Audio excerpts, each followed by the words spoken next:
Romanos 10, de 12 a 15. Eu vou ler. Se os irmãos puderem, eu agradeço. Não há diferença entre judeus e gentios, pois o mesmo Senhor é Senhor de todos, e abençoa ricamente todos os que invocam. Porque todo aquele que invocar o nome do Senhor será salvo. Como, pois, invocarão aquele em quem não creram? E como crerão naquele de quem não ouviram falar? E como ouvirão, se não houver quem pregue? E como pregarão, se não forem enviados? Como está escrito, como são belos os pés dos que anunciam boas novas. Bom, a carta aos Romanos foi escrita pelo apóstolo Paulo, os irmãos devem ter conhecimento, a partir provavelmente de Corinto, entre o ano 55 e 58 da era cristã, e ele é tido assim como um grande tratado teológico, é tido como uma explicação mais sistemática que nós temos na Bíblia do Evangelho de Jesus Cristo, no Novo Testamento.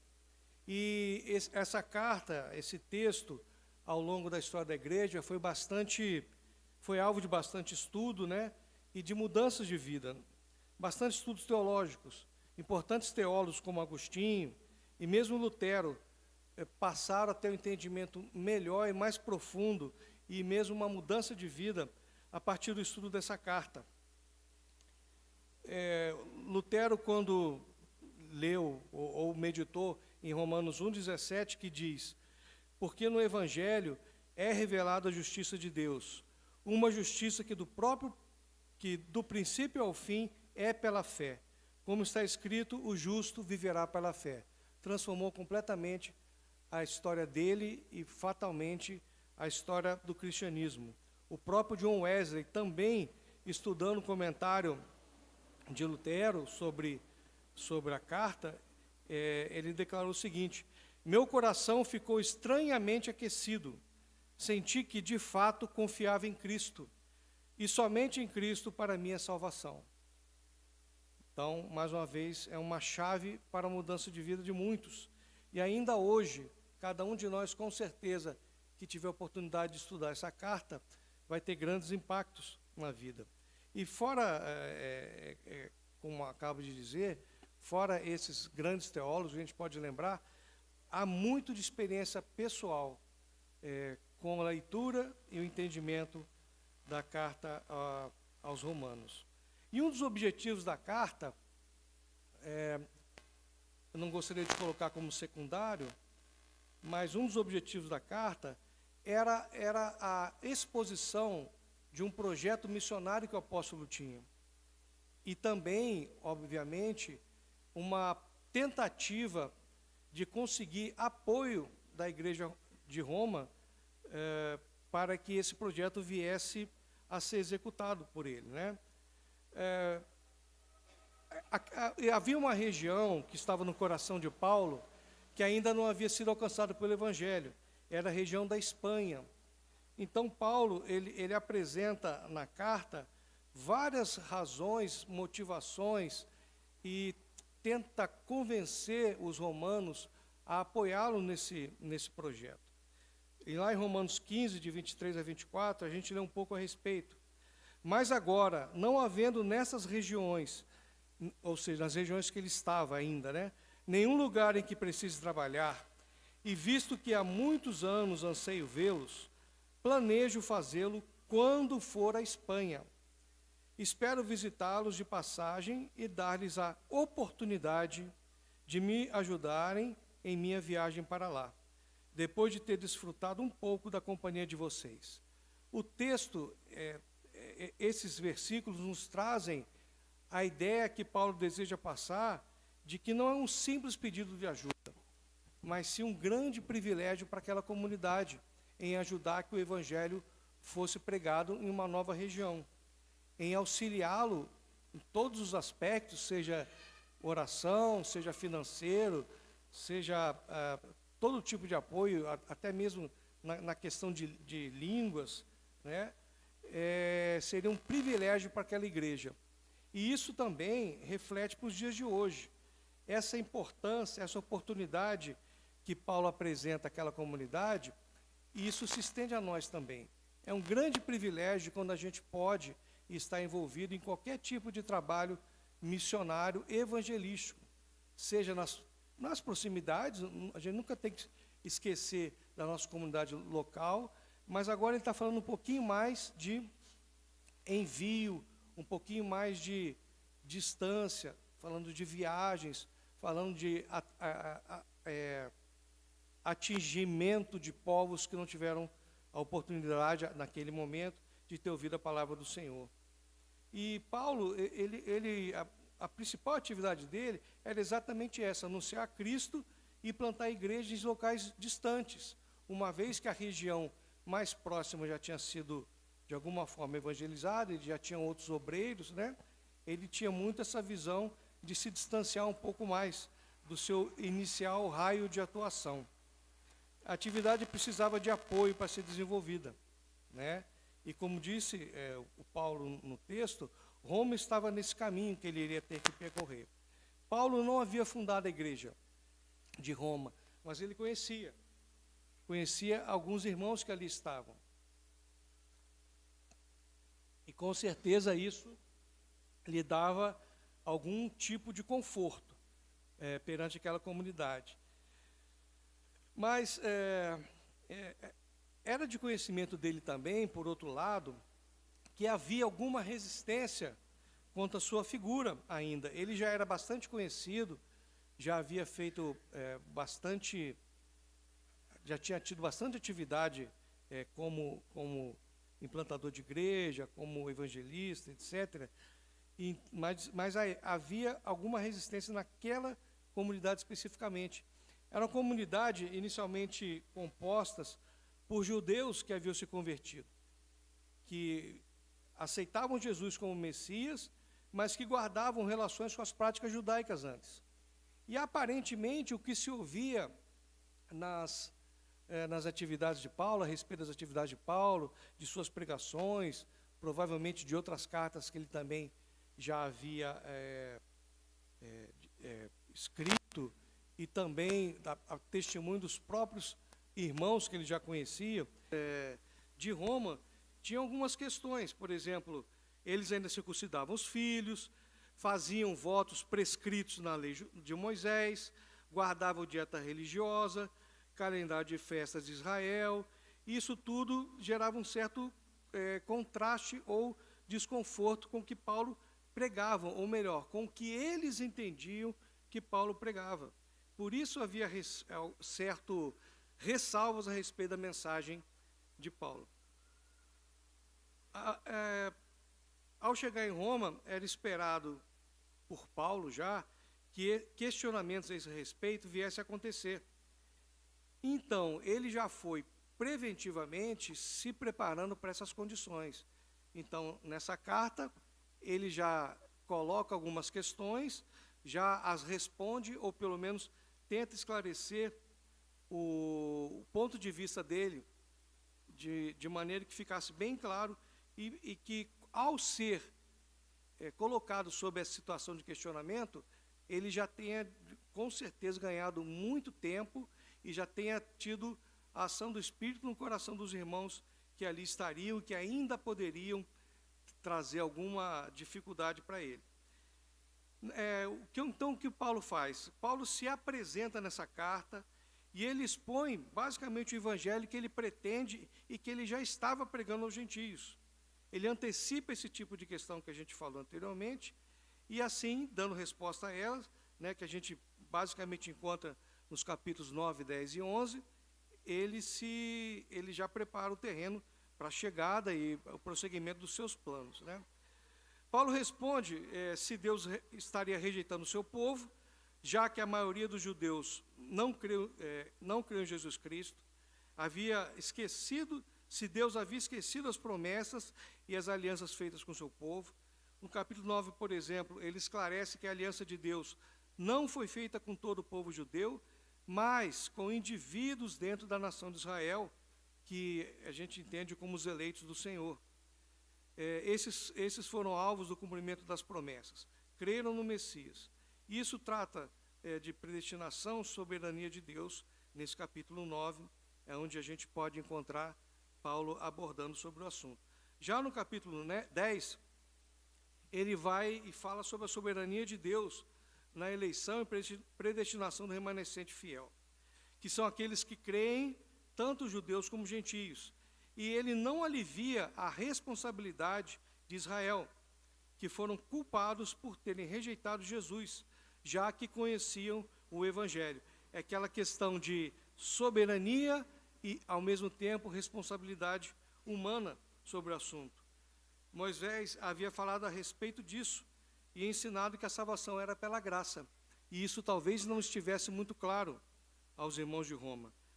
Mas Paulo, logo no início do capítulo, ele já lamenta por essa rejeição, porque ele entendia que os judeus tinham zelo por Deus, eles eram temerosos, eles tinham uma vida em que buscavam, dentro do entendimento dele, se aproximar do Senhor e guardar os preceitos do Senhor. Mas, por eles terem, de alguma maneira, desprezado, desconhecido, talvez, a justiça de Deus, ou a maneira conforme a qual Deus justifica o pecador, que está lá no Antigo Testamento, também, eles optaram por buscar a salvação guardando essas leis e obras da lei. Eles não se sujeitaram à justiça vindo de Deus, porque o propósito ou o fim da lei é Cristo. Tudo que Moisés já havia ensinado apontava para Cristo, para a justiça de todo que crê, como diz o texto.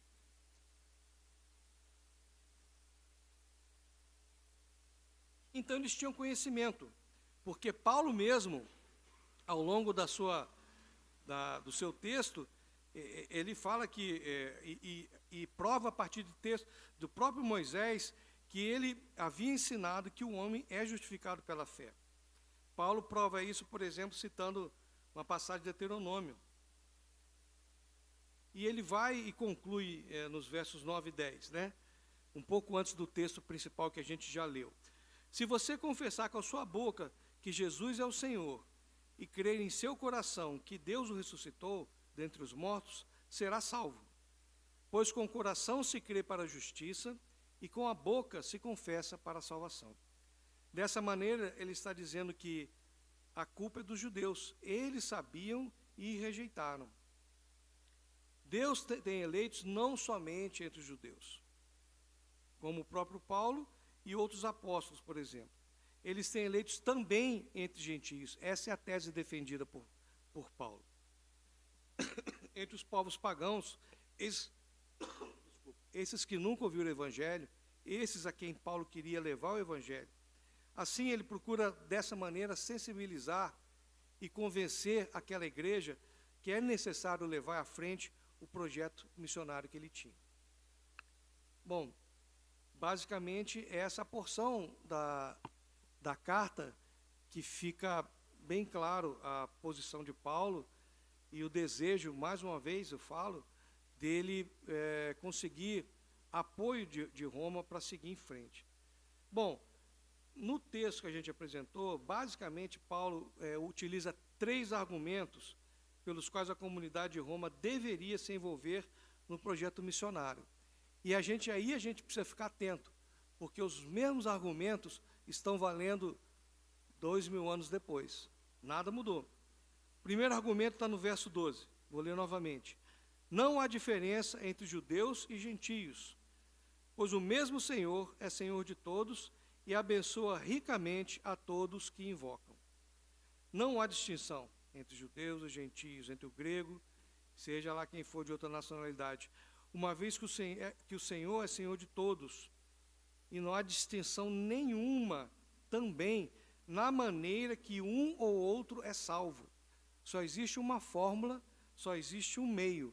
Deus não tem plano A e plano B. O plano é o mesmo e vale para todos.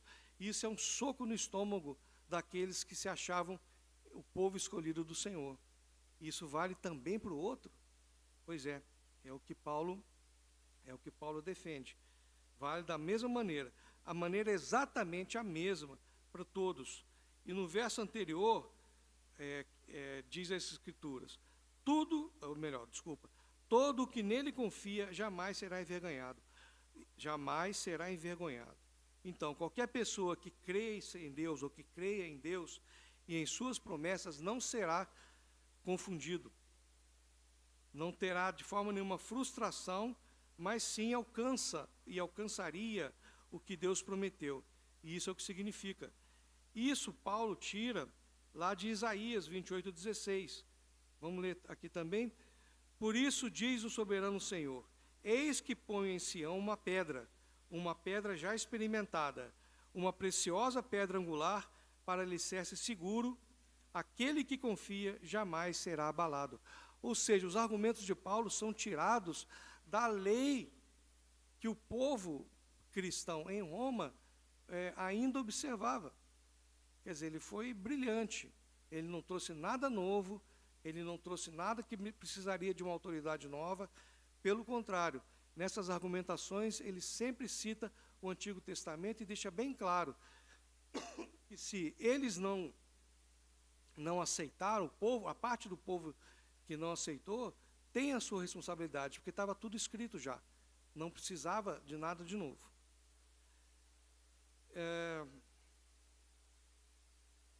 Então, mais uma vez, a gente já sabe que essa distinção entre os povos não existia, e a gente entende, através dos argumentos de Paulo, como nós dissemos, que os profetas já sabiam disso. Então, não haveria nenhum tratamento diferenciado dado por Deus aos judeus no que diz respeito à salvação. Os judeus eram tão pecadores quanto os gentios, mais um soco no estômago. E o que Paulo demonstrou no início da carta, no capítulo 1, 2 e 3, tanto como outros são condenados pela justiça de Deus. E ainda nesse verso que a gente leu, no verso 12, Paulo afirma que Deus é o Senhor de todos, não sendo apenas de Israel. Só há um único Deus, por mais que se creia em falsos deuses. Portanto, um só para toda a raça humana, sendo o Senhor de todos, aquele a quem todos haverão de prestar contas. Pouco importava se o povo habitava na região da Espanha, ou não, ou qualquer outra região, ou fosse de qualquer povo, de qualquer etnia, de qualquer origem, um único Deus e apenas uma forma de salvação. Então, a gente sabe que Deus é rico para que todos que o invoquem, e Ele age com misericórdia para todos aqueles que o buscam.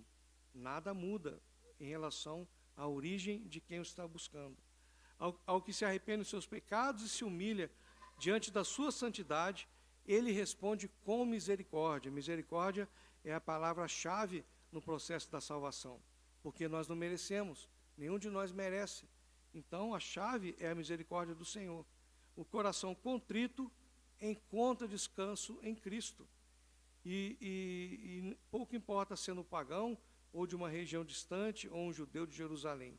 Ele é rico para todos que os invocam. O segundo argumento, no verso 13, é que Paulo mostra que a salvação é mediante a invocação do nome do Senhor, que está ao alcance de todos, mais uma vez. No verso 13, Paulo diz assim: porque todo aquele que invocar o nome do Senhor será salvo. E mais uma vez, é uma citação de um texto em Joel, no Antigo Testamento, já de conhecimento do povo, já de conhecimento daqueles judeus, dos que aceitaram e dos que não aceitaram a Jesus como Messias. Em Joel 2,32 nós temos: e todo aquele que invocar o nome do Senhor será salvo, pois conforme prometeu o Senhor, no monte Sião e em Jerusalém haverá livramento para todos os sobreviventes, para aqueles a quem o Senhor chamar. Mais uma vez, não há diferença, e o argumento vem do próprio Antigo Testamento. A salvação dos gentios já havia sido anunciada pelos profetas. E por isso que Paulo utiliza essa como uma razão para que haja o envolvimento da igreja. No caso, a igreja de Roma, e que, como eu disse, a gente também pode trazer para a gente. Necessidade de envolvimento da igreja com esforço de levar as boas novas a todas as nações, isso estava de pleno acordo com qualquer tipo de listagem de práticas cristãs. Então, é um papel da igreja, é uma responsabilidade, e mais, é um privilégio da igreja participar desse esforço missionário, evangelístico, de levar a palavra a todo perdido. E o texto também fala sobre a palavra invocar, que no contexto, né, significa clamar, chamar por socorro, gritar quando é necessidade, buscar o nome do Senhor Jesus como sendo a única fonte de salvação. O refúgio, quando não há mais onde ter socorro, é o alívio e o perdão para o perdido. Então a profecia eu digo porque esse texto de Joel foi tirado de 28 a 32, diz que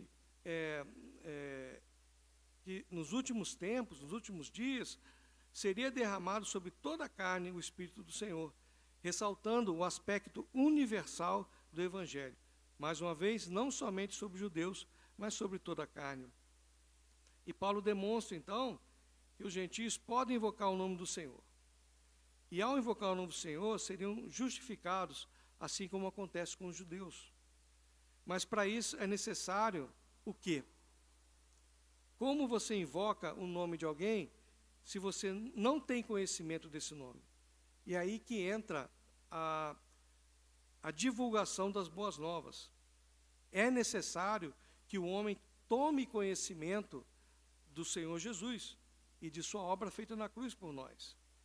E assim, sobre toda a carne, como diz a profecia, a obra pode ser cumprida. Os gentios, conforme Paulo demonstra, podem invocar o nome do Senhor e serem justificados, assim como os judeus. Bom, aí nós vamos para o terceiro argumento de Paulo, baseado nos versos 14 e 15, em que ele apresenta uma série de perguntas retóricas, né? Lá no verso 14. Como, pois, invocarão aquele a quem não creram? Como crerão naquele de quem não ouviram falar? E como ouvirão, se não houver quem pregue?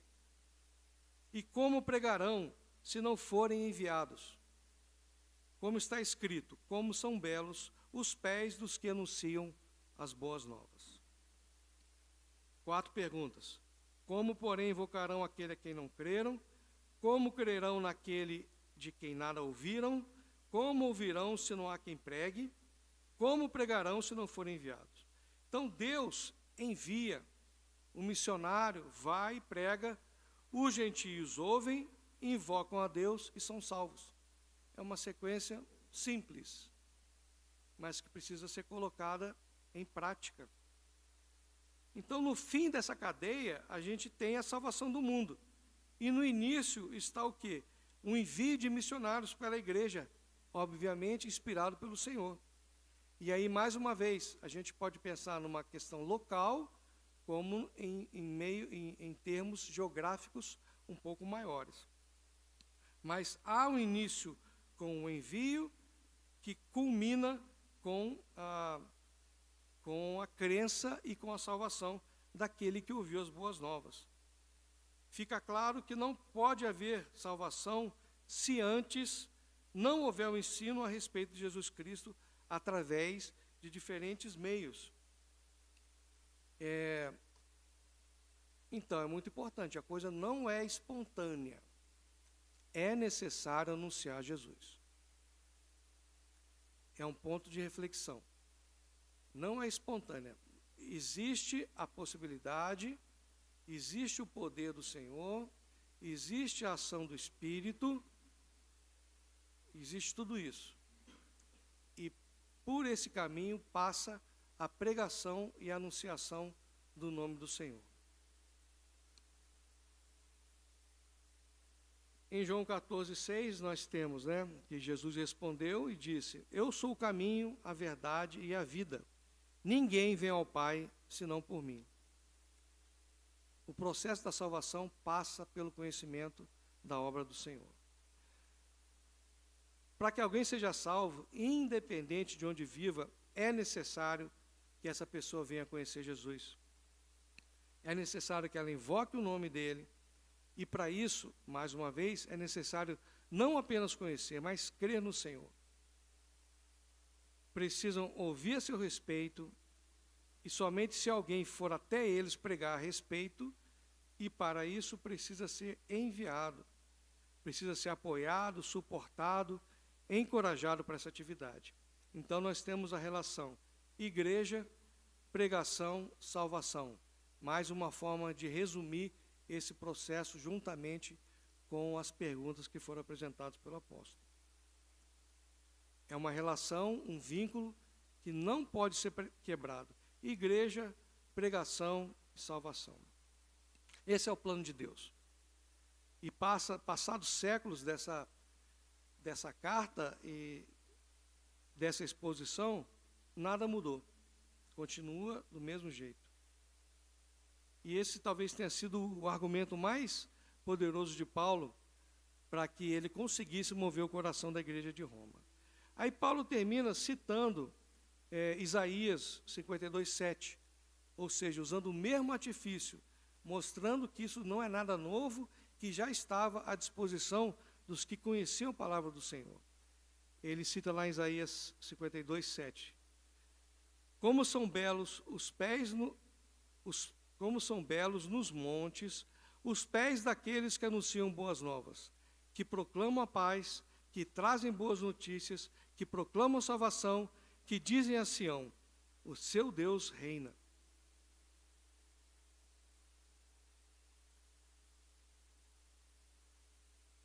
E Paulo utiliza isso para mostrar que isso se aplica aos que são enviados para pregar o Evangelho. Aqueles que vão em busca dos perdidos, aqueles que vão em busca dos necessitados, aqueles que estão dispostos no banco talvez da sua universidade, dispostos a virar para o colega do lado e anunciar o Senhor. Orando para que ele não simplesmente tenha conhecimento, mas para que ele de fato entenda no profundo do coração.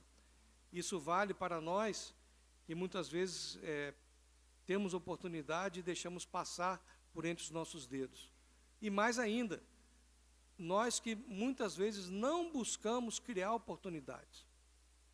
Se a gente olhar para trás, nós estamos que mês? Mês 8, né? Para quantos cada um de nós hoje, até hoje, nesse ano apenas, pregou o Evangelho? Pregou Jesus? De uma maneira enfática. E como igreja? A igreja é uma igreja já numerosa, a gente pode dizer. Nós, como igreja, na nossa responsabilidade de igreja, quantos nós já alcançamos através da pregação da palavra, de alguma forma? Responsabilidade do homem, soberania de Deus, mas o homem também tem responsabilidade. E continuando, o que a gente pode, então, além do que eu já coloquei, tirar desse texto? Que Deus, primeiro, é importante, né? Não faz distinção entre pessoas quanto ao método de salvação. É o mesmo. A pessoa recebe a graça de Deus através da pregação da palavra. Mais uma vez, independente de condição social, geográfica, cultural, raça, classe, só tem plano A. Não tem opção. Outra que a gente pode tirar, que isso não há contradição entre o que nós vimos e a doutrina da eleição e predestinação, que é ensinada no capítulo 9, que não foi exatamente a razão aqui dessa nossa conversa. Então, não há nenhuma contradição. Quando ouvimos que Deus não faz distinção entre pessoas, devemos ter em mente que estamos tratando do fato que não há métodos distintos ou diferentes de salvação ao indivíduo. Todos que serão salvos serão mediante a fé no Messias. Não há outro método, não há outro caminho, como eu disse, não há plano B. E Deus não faz distinção de pessoas. São todos pecadores e necessitam da graça, necessitam do toque do Espírito Santo, do conhecimento de Jesus e do consequente arrependimento. No capítulo 10, a gente também pode guardar isso, né? Fica muito claro que o mesmo teólogo que defende a soberania de Deus, estamos falando de Paulo, e a eleição, são a mesma pessoa. Obviamente, da questão da existência de um só Deus e de uma forma única de salvação.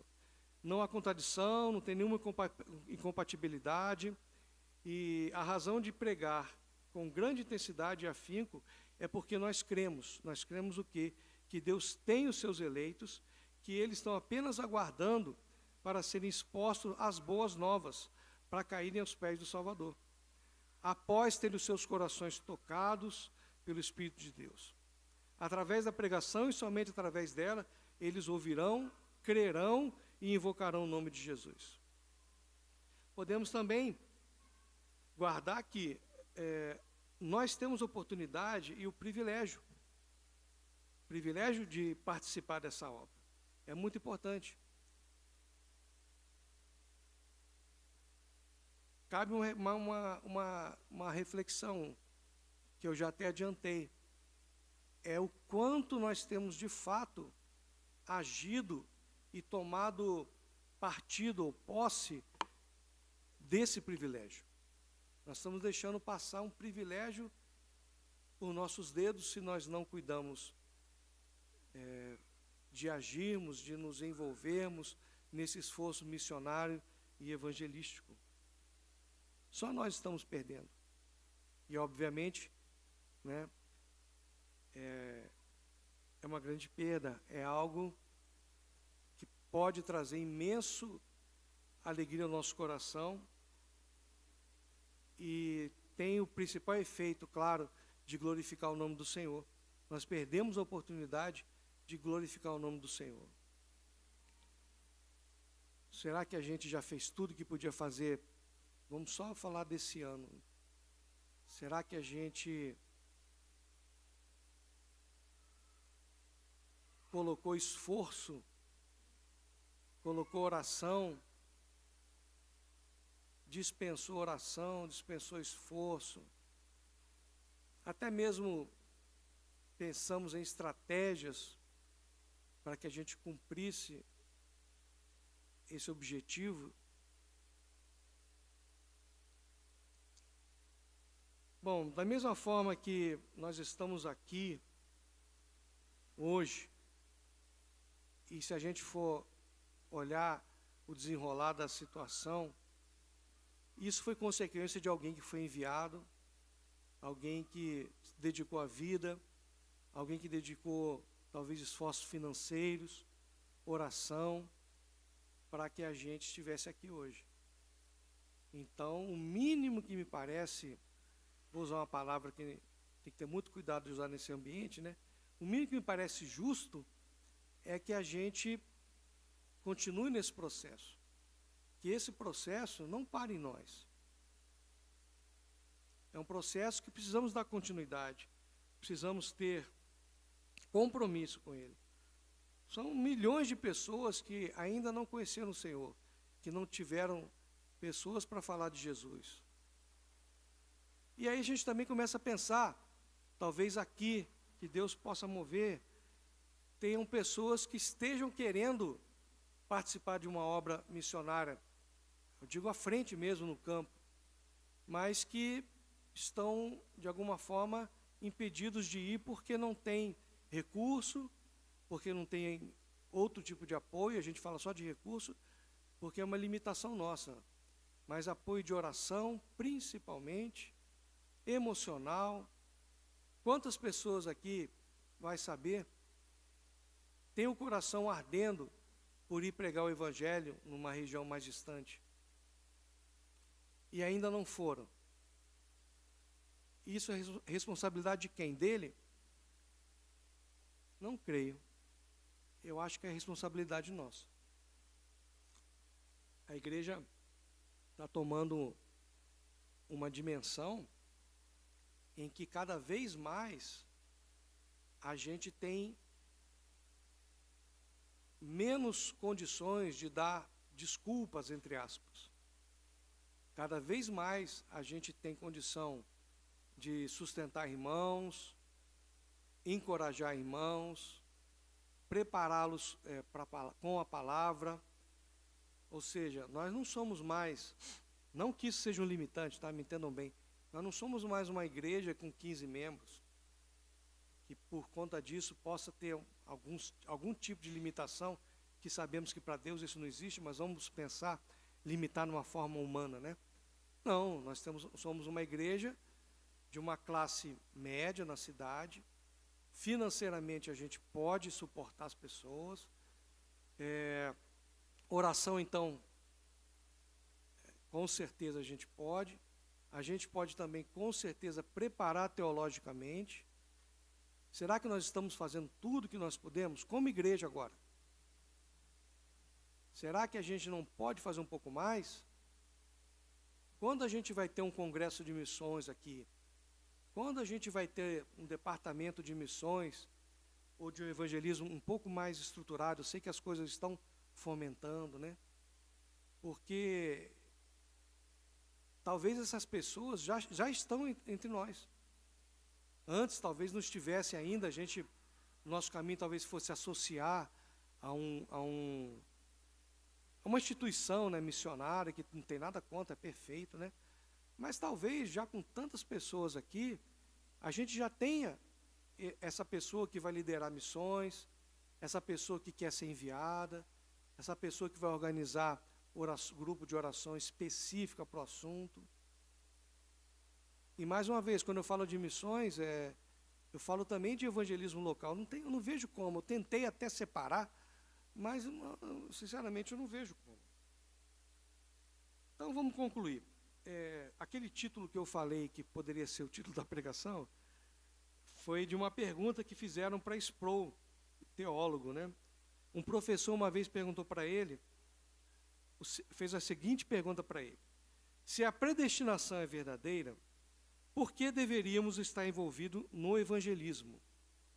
Ou por que deveríamos estar envolvidos em missões? Aí ele perguntou: senhor Sproul, o que o senhor acha? Ele falou, pensou. Eu sei que a resposta tem que ser muito mais profunda do que isso, mas uma das razões pelas quais devemos nos empenhar no evangelismo é que Jesus nos mandou fazer isso. Não precisa de grande tratado. Aí o professor falou para ele: senhor Sproul, acha que seria mesmo possível pensar em uma razão mais significante para fazer evangelismo do que o fato que Jesus Cristo tenha ordenado que façamos? O professor concordou plenamente com ele. E o professor continuou a dizer, né, que o envolvimento com o evangelismo ou missões não deve ser feito a partir de um sentimento de dever. O evangelismo é um dos maiores privilégios que Deus dá à igreja. Ele explicou que Deus poderia ter pregado a sua palavra das nuvens, sem nenhuma participação humana, mas escolheu os meios para realizá-lo, principalmente pela loucura da pregação. Esse seria o meio principal. Deus nos deu indescritível privilégio de participar do seu programa majestoso da redenção, o qual ele planejou desde a fundação do mundo. Amém? Vamos orar? Bondoso Deus, nós te louvamos, te agradecemos imensamente. Que a tua palavra possa falar profundamente aos nossos corações. Que, Senhor, o seu Espírito Santo possa, de maneira soberana e magnífica, fazer borbulhar esse assunto no coração e na mente de cada um de nós. Se as palavras foram expostas aqui de uma maneira incapaz de fazer isso, nós clamamos que o seu Espírito faça. Que o seu Espírito mude os nossos corações, que o seu Espírito nos ajude e nos inspire a corrigir os nossos rumos. E que o Senhor, de fato, nos dê, Senhor, o entendimento desse privilégio de pregar a tua palavra.